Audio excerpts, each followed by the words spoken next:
വേണമെങ്കിൽ നമ്മൾ പോവാം.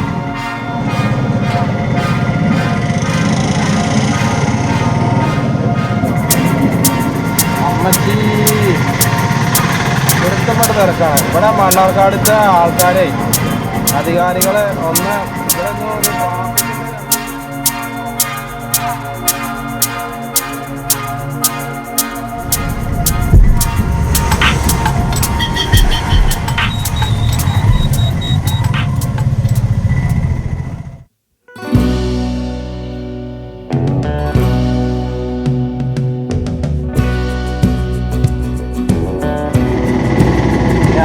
ഇന്നലെ ഒരു വീഡിയോ എടുത്തിരുന്നില്ലേ റോഡ് പണി ടാറിങ്ങിനെ കുറിച്ചിട്ട്. അപ്പോൾ ഇത് ഇവിടുന്ന് അങ്ങോട്ട് അവസാനിക്കുകയാണ്. അതായത് മുക്കണ്ണം പാലം, മുക്കണ്ണം ബ്രിഡ്ജ്, ഇവിടെ ഒരു സൈഡ് മാത്രം. ബാക്കി നമ്മുടെ വലതുവശത്ത് ഹിന്ദിക്കാർ പണി എടുക്കുന്നുണ്ട് കേട്ടോ, റോഡ് വർക്ക് ചെയ്യുന്നുണ്ട്. അത് അടുത്ത ടാറിങ് ഒന്നോ നാളെയായിട്ട് ചെയ്യണ്ടാവും തോന്നുന്നുണ്ട്.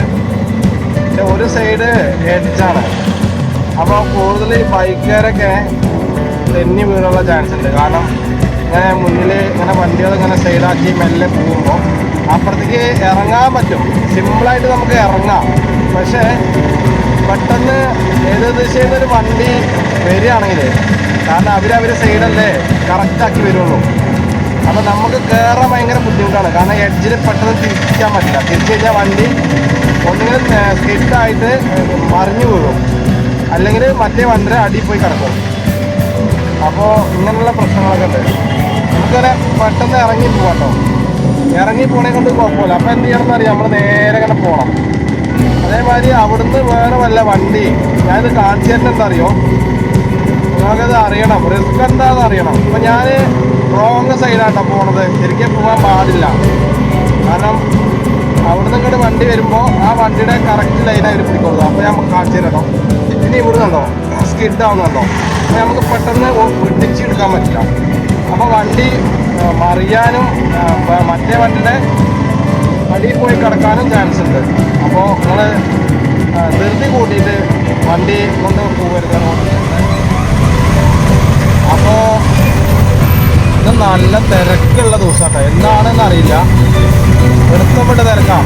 തോന്നിപ്പടി ടൗണ്, അതേപോലെ അതെന്താണെന്ന് വെച്ച് കഴിഞ്ഞാൽ കുറച്ച് നേരത്തെ ആശുപത്രിപ്പടി വെച്ചിട്ടൊരു ചെറിയൊരു ബ്ലോക്ക് ഉണ്ടായി. അതാണ് സംഭവം. അത് മൊത്തം ഇങ്ങോട്ട് വ്യാപിച്ചിട്ടാണ്.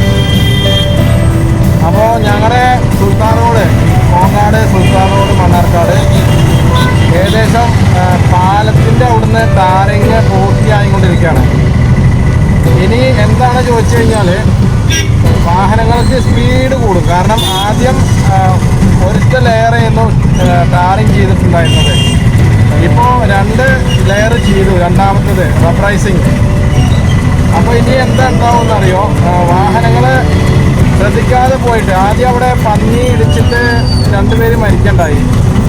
ഇനി പിന്നെ എവിടെയാണ് കൂടുതൽ ആക്സിഡൻറ്റ് ഉണ്ടാവുക അറിയോ, അവിടെ ആ പന്നി ഇടിച്ച് മരിച്ച സ്ഥലമല്ലേ അവിടെയും. പിന്നെ അതേപോലെ തന്നെ നമ്മുടെ രാമകൃഷ്ണേട്ടൻ്റെ പഠിക്കൽ, രാമകൃഷ്ണേട്ടൻ തന്നെ അവിടെ ചായ കട നടത്തുന്നത് രാമകൃഷ്ണേട്ടനുണ്ട്.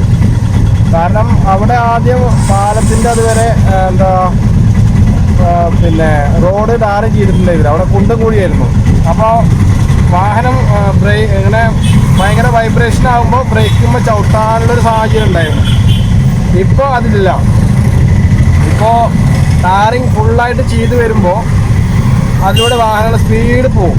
അപ്പോൾ അവർക്ക് ശരിക്ക് ഇനിയിപ്പോൾ എന്ത് സൈൻ ബോർഡ് ഉണ്ടായിട്ടും കാര്യമൊന്നുമില്ല. പ്രത്യേകിച്ച് ഈ ബൈക്കും കാറുകളിലാണ് കൂടുതൽ ആക്സിഡൻറ്റ് നടക്കുന്നതെന്നാണ് ഇപ്പോൾ കേരളത്തിൽ നിന്ന് കിട്ടിയ റിപ്പോർട്ട്. ഏകദേശം 19,000 ചില്ലറ കാർ ആക്സിഡൻറ്റ് ഉണ്ടായിരുന്നു. അതേപോലെ തന്നെ ഏകദേശം ഒരു 60,000 70,000 ഒക്കെ ബൈക്ക് ആക്സിഡൻറ്റ് പറയണത്. അത് മരണപ്പെട്ടതൊന്നും ഞാൻ പറയുന്നില്ല. അപ്പോൾ കൂടുതലും എന്താ വെച്ച് കഴിഞ്ഞാൽ, നല്ല റോഡ് കാണുമ്പോൾ എന്തായാലും അടിച്ചു പൊളിച്ച് പോവും, അത് സ്വാഭാവികമാണ്. പക്ഷേ നിങ്ങൾ വേഗത കൂട്ടുന്തോറും നിങ്ങൾ എന്ത് ചെയ്യണമെന്നറിയോ, വാഹനത്തിൻ്റെ സ്പീഡ് ലിമിറ്റും ഇതൊക്കെ ശ്രദ്ധിക്കാണ്ട്. അല്ലാതെ നിങ്ങൾ തോന്നിയ പോലെ പോയി കഴിഞ്ഞാൽ എന്തായാലും നമുക്ക് അത് ശരിയാവുന്ന ഒരു രീതിയല്ല. അപ്പോൾ നിങ്ങൾ എന്താണെന്ന് വെച്ച് കഴിഞ്ഞാൽ ശ്രദ്ധിച്ചിട്ട് പോവുക. വാഹനം ഓടിക്കുമ്പോൾ ക്ഷമയോടുകൂടി പോവുക. ക്ഷമ ഇല്ലാത്തത് കൊണ്ടാണ് നമ്മൾ നേരെ വാത്തത്. അത് ഞാനും നിങ്ങളൊക്കെ പെടും, എല്ലാവരും പെടും. ഇനിയിപ്പോൾ അവസാനം മുഖ്യമന്ത്രി അടക്കം പെടും. മുഖ്യമന്ത്രിക്കൊന്നും ക്ഷമല്ല. അതല്ല ഇപ്പം അന്ന് മറ്റേ ബ്രോക്കൺ ലൈന് തെറ്റിച്ചിട്ട് പോവുണ്ടായി എന്നൊക്കെ പറയുണ്ടായി. അപ്പോൾ അതൊക്കെ ഭയങ്കര തെറ്റുള്ള കാര്യമാണ്.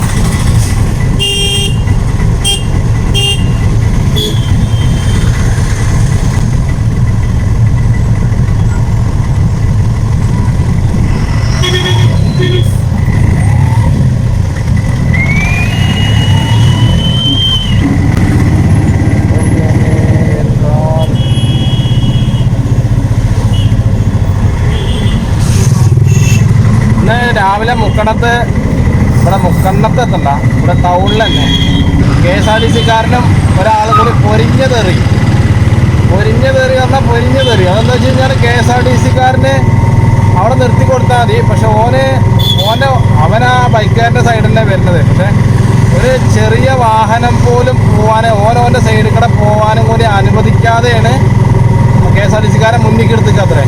അപ്പോൾ അവിടെ നിർത്തിയിട്ട് ഒരു 15 മിനിറ്റോളം ഇതുണ്ടായി. അപ്പോൾ അവിടെ അവർ രണ്ടാളും കൊടുക്കൽ ഇപ്പോൾ ഭരണിപ്പാട്ട് ഇങ്ങനെ ചെയ്തുകൊണ്ടിരിക്കുന്നുണ്ട്.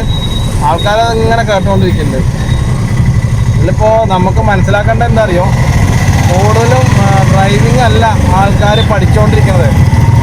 കൂടുതലും അസഭ്യമായ വാക്കുകളാണ്, തെറി വാക്കുകൾ, മോശമായ രീതിയിലുള്ളത്.